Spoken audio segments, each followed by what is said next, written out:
بسم الله الرحمن الرحيم. سريعا كده بس عشان في كام حاجة قابلتني في السوشيال ميديا ضايقتني جدا. الكام حاجة دولت بيتكلموا عن النادي الأهلي.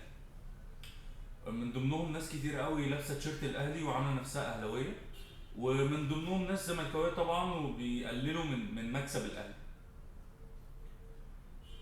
كلمتين بس كده في السخاء. انا بتكلم بالنسبه للاهلاويه اللي لابسين تيشيرت الاهلي او اللي عاملين نفسهم اهلاويه وحاطين علم الاهلي وراهم، وبيتكلموا ان الاهلي يعني مدعوم من الدوله، وبيتكلموا ان الاهلي عنده اموال ومتساعد ومش عارف ايه. صاحبي، انت عايز تاخد ان انت تحب يعني تاخد الجزء بتاع الزملكاويه وتكبروا نفسيكوا، ماشي بعيد عننا، حلو. انما بقى انت عايز تزايد على ان الاهلي بيتجامل ومش عارف ايه، لا اقرا تاريخ كويس هتعرف. شوف اللي بيتجامل بجد مين وهتعرف. لكن ما تجيش تقول لي اصل الاهلي بيتجامل، لا مفيش حاجه اسمها كده. يا عم نفترض، خليني معاك ان الاهلي بيتجامل، يعني هو الاهلي لوحده اللي بيتجامل؟ يعني لما الاسماعيلي لغوا له الهبوط ده ما كانش بيتجامل؟ يعني لما الزمالك يتجدول له مديونيه لاتحاد الكوره ده ما بيتجملش؟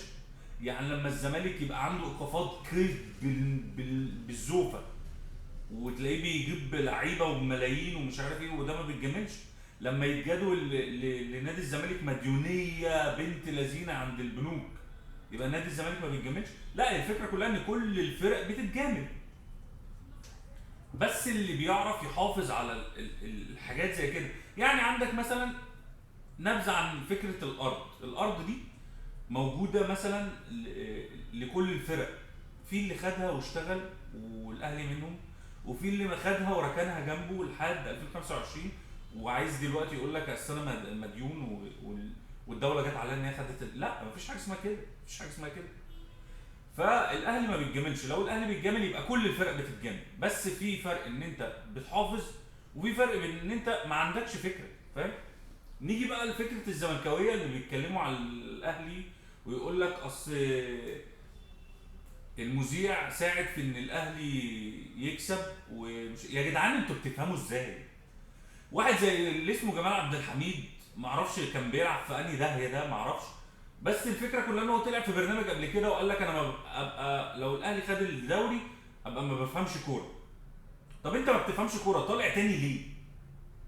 بيطلعوه يعني في برامج تانية ليه؟ مش فاهم. هو طلع قال على نفسه ان هو ما بيفهمش كوره، خلاص.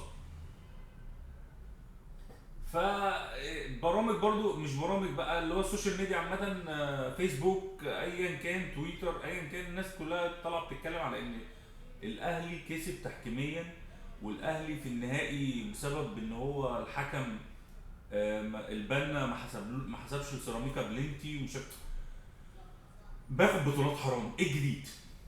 يعني انت شايف نفسك برنس كده؟ طب ماشي، انا افكر ان انت مثلا ما تلعبش في الدوري زي الاهلي كده معاهم. فكر ان انت كده ما تلعبش دوري. فكر ان انت ما بتلعبش كاس زي الاهلي معانا. فكر. ولا كانك موجود اصلا. هيجي غيرك بيراميدز يديك على وشك يقوم جاي لاعب مكانك وبرضه هيخسر. فهي بص يا صاحبي، يعني ما تبقاش الخساره ان انت تخسر من الاهلي شماعه بتعلق عليها هبلك. دي وحش دي، فاهم؟ سلام.